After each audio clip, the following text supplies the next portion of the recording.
Good day guys, this is Nis Tech Hunter. Today gagawin natin ng review tong Popcorn Base X8 Pro. uh, Earbuds to guys. So nakita nyo naman, aesthetic siya. Iyok nyo lang sa tenga nyo to, yan, kita nyo.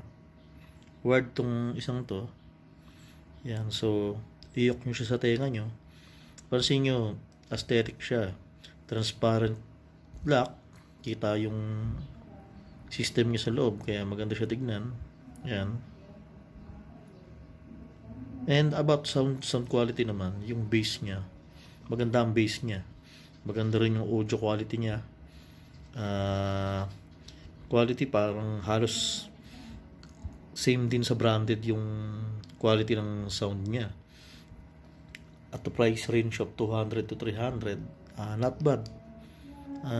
Try nyo to kung naghahanap kayo ng magandang earbuds, mahilig kayo sa audio, lalo na yung mga mahilig sa bass with audio, yung malalakas yung bass.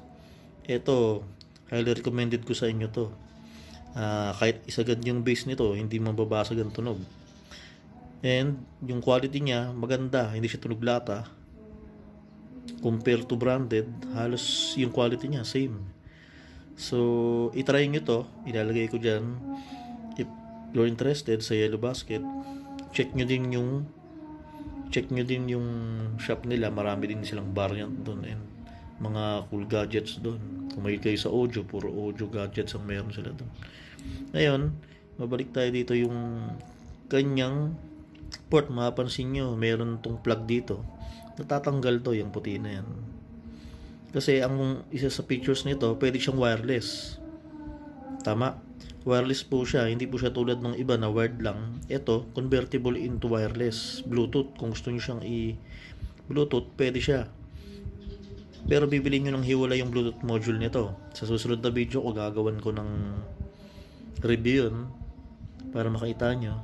So pwede siyang wired. Ang kagandahan dito, pwede rin siyang wireless. Rare yung ganon sa mga earset, earbuds. Hindi lahat ganon.